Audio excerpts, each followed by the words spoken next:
Deuxième lettre de Pierre, chapitre 1. Simon Pierre, serviteur et apôtre de Jésus-Christ, salue ceux qui ont reçu le même privilège que nous, la foi. Ils la doivent à Jésus-Christ, notre Dieu et notre Sauveur, car il est juste. Que la grâce et la paix vous soient données en abondance par la connaissance de Dieu et de Jésus, notre Seigneur. Par sa puissance, en effet, Dieu nous a donné tout ce qu'il faut pour vivre dans la piété, en nous faisant connaître celui qui nous a appelés par la manifestation de sa propre gloire et l'intervention de sa force. Ainsi, nous bénéficions des dons infiniment précieux que Dieu nous avait promis. Il a voulu, par ces dons, vous rendre conformes au caractère de Dieu, vous qui avez fui la corruption que les mauvais désirs font régner dans ce monde. Pour cette raison même, faites tous vos efforts pour ajouter à votre foi la vertu, à la vertu la connaissance, à la connaissance la maîtrise de soi, à la maîtrise de soi l'endurance dans l'épreuve, à l'endurance la piété, à la piété l'affection fraternelle, et à l'affection fraternelle l'amour. Car si vous possédez ces qualités, et si elles grandissent sans cesse en vous, elles vous rendront actifs et vous permettront de connaître toujours mieux notre Seigneur Jésus-Christ. Car celui à qui elles font défaut est comme un aveugle, il ne voit pas clair, il a oublié qu'il a été purifié de ses péchés d'autrefois. C'est pourquoi, frères et sœurs, puisque Dieu vous a appelés et choisis, faites d'autant plus d'efforts pour confirmer cet appel et ce choix, car si vous agissez ainsi, vous ne tomberez jamais. Ainsi vous seront grandes ouvertes les portes du royaume éternel de notre Seigneur et Sauveur Jésus-Christ. Voilà pourquoi je ne cesserai de vous rappeler ces choses, bien que vous les sachiez déjà et que vous soyez fermement attachés à la vérité qui vous a été présentée. Mais j'estime juste de vous tenir en éveil par mes rappels, tant que je serai encore de ce monde, car je sais que je vais bientôt quitter ce corps mortel, comme notre Seigneur Jésus-Christ me l'a révélé. Cependant, je prendrai grand soin que même après mon départ, vous vous rappeliez toujours ces choses. En effet, nous ne nous sommes pas appuyés sur des histoires habilement inventées lorsque nous vous avons fait connaître la venue de notre Seigneur Jésus-Christ dans toute sa puissance, mais nous avons vu sa grandeur de nos propres yeux.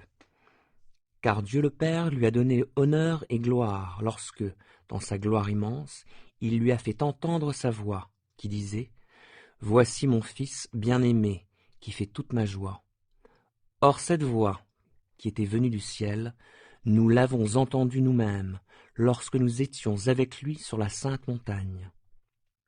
De plus, nous tenons, pour d'autant plus certaine, la parole des prophètes, et vous faites bien de vous y attacher, car elle est comme une lampe qui brille dans un lieu obscur, jusqu'à ce que le jour paraisse et que l'étoile du matin se lève pour illuminer votre cœur. Sachez avant tout qu'aucune prophétie de l'Écriture ne peut faire l'objet d'une interprétation personnelle. En effet, ce n'est pas par une volonté humaine qu'une prophétie a jamais été apportée, mais c'est porté par le Saint-Esprit que des hommes ont parlé de la part de Dieu. Deuxième lettre de Pierre 2.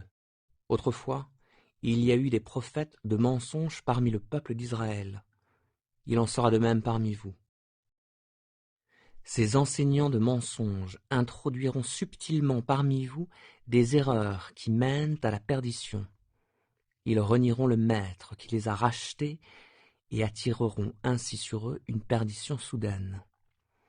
Beaucoup de gens les suivront dans leur immoralité, et à cause d'eux, la voie de la vérité sera discréditée. Par amour de l'argent, ils vous exploiteront avec des histoires de leur propre invention. Mais il y a longtemps que leur condamnation est à l'œuvre, et que la perdition les guette. En effet, Dieu n'a pas épargné les anges qui ont péché, il les a précipités dans l'abîme, où ils sont gardés pour le jugement, enchaînés dans les ténèbres.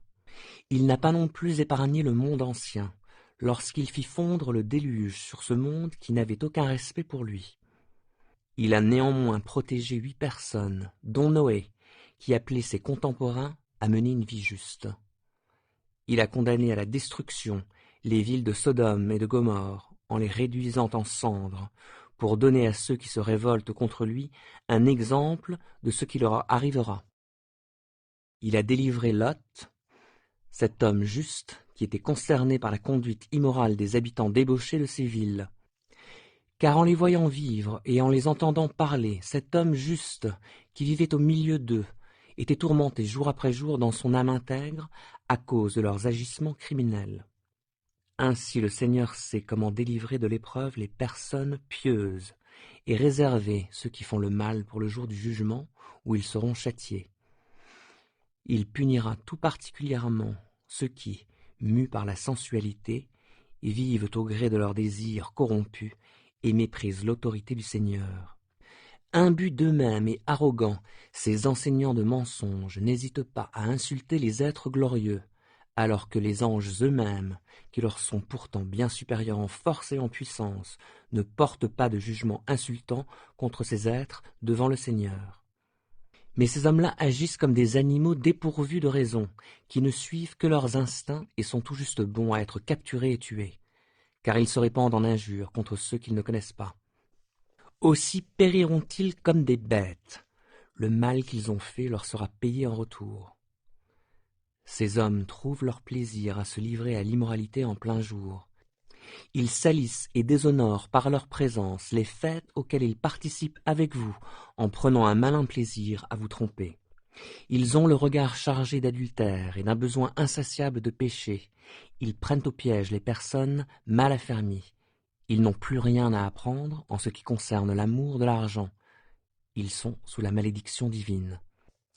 Ils ont abandonné le droit chemin et se sont égarés, en marchant sur les traces de Balaam, fils de Béor, qui a aimé l'argent mal acquis. Mais il a été rappelé à l'ordre pour sa désobéissance. C'est une ânesse muette qui, se mettant à parler d'une voix humaine, a détourné le prophète de son projet insensé. Ces enseignants de mensonges sont comme des sources qui ne donnent pas d'eau, comme des nuages poussés par la tempête. Dieu leur a réservé une place dans les ténèbres les plus profondes. Avec leurs discours grandiloquents mais creux, ils cherchent à appâter, par l'attrait des désirs sensuels et de l'immoralité, ceux qui viennent à peine d'échapper du milieu des hommes vivant dans l'erreur. Ils leur promettent la liberté, alors qu'ils sont eux-mêmes esclaves des passions qui les mènent à la ruine, car tout homme est esclave de ce qui a triomphé de lui. Si, après s'être arrachés aux influences corruptrices du monde par la connaissance qu'ils ont eue de notre Seigneur et Sauveur Jésus-Christ, ils se laissent de nouveau prendre et dominer par elle, leur dernière condition est pire que la première. Il aurait mieux valu pour eux ne pas connaître le chemin d'une vie juste, plutôt que de s'en détourner après l'avoir connu, et d'abandonner le saint commandement qui leur avait été transmis. Il confirme la vérité de ces proverbes. Le chien retourne à ce qu'il a vomi, et la truie à peine lavée se vautre de nouveau dans la boue. Deuxième lettre de Pierre, 3. Mes chers amis, voici déjà la deuxième lettre que je vous écris. Dans l'une comme dans l'autre, je cherche à stimuler en vous une saine manière de penser en vous rappelant l'enseignement que vous avez reçu. Souvenez-vous, en effet, des paroles dites autrefois par les saints prophètes, ainsi que du commandement du Seigneur et Sauveur que vos apôtres vous ont transmis. Sachez tout d'abord que dans les derniers jours, des moqueurs viendront, qui vivront au gré de leurs propres désirs.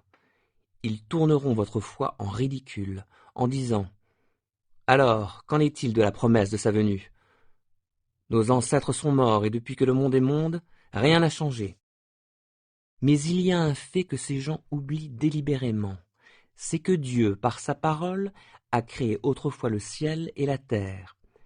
Il a séparé la terre des eaux, et il l'a rassemblée du milieu des eaux. De la même manière, Dieu a détruit le monde d'alors par les eaux du déluge. Quant à la terre et aux cieux actuels, ils sont réservés, par cette même parole, pour être livrés au feu. Ils sont gardés en vue du jour du jugement, où tous ceux qui n'ont aucun respect pour Dieu périront. Mais il y a un fait que vous ne devez pas oublier, mes chers amis. C'est que pour le Seigneur, un jour est comme 1000 ans, et 1000 ans sont comme un jour. Le Seigneur n'est pas en retard dans l'accomplissement de sa promesse, comme certains se l'imaginent. Il fait simplement preuve de patience à votre égard, car il ne veut pas qu'un seul périsse. Il voudrait, au contraire, que tous parviennent à se convertir. Mais le jour du Seigneur viendra comme un voleur. En ce jour-là, le ciel disparaîtra dans un fracas terrifiant, les astres embrasés se désagrégeront, et la terre se trouvera jugée, avec toutes les œuvres qui auront été accomplies sur elle. Puisque tout l'univers doit ainsi se désagréger, quelle vie sainte vous devez mener, et avec quelle piété, en attendant que vienne le jour de Dieu, et en hâtant sa venue. Ce jour-là, le ciel en feu se désagrégera, et les astres embrasés fondront. Mais nous attendons, comme Dieu l'a promis, un nouveau ciel et une nouvelle terre où la justice habitera. C'est pourquoi, mes chers amis, dans cette attente, faites tous vos efforts pour que Dieu vous trouve pur et irréprochable à ses yeux, dans la paix qu'il donne. Comprenez bien que la patience du Seigneur a pour but votre salut. Paul, notre frère bien-aimé, vous l'a aussi écrit avec la sagesse que Dieu lui a donnée. Il l'a fait comme dans toutes ses lettres, où il aborde ces sujets. Certes, il s'y trouve des passages difficiles à comprendre, dont les personnes ignorantes et mal affermies déforment le sens, comme elles le font aussi, pour leur propre ruine, des autres textes de l'Écriture. Quant à vous, mes chers amis, vous voilà prévenus. Prenez garde de ne pas vous laisser entraîner par l'égarement de ces hommes vivant sans respect pour Dieu, et de perdre ainsi la position solide que vous occupez. Au contraire, progressez sans cesse dans la grâce et dans la connaissance de notre Seigneur et Sauveur Jésus-Christ. À lui soit la gloire dès maintenant et pour l'éternité. Amen.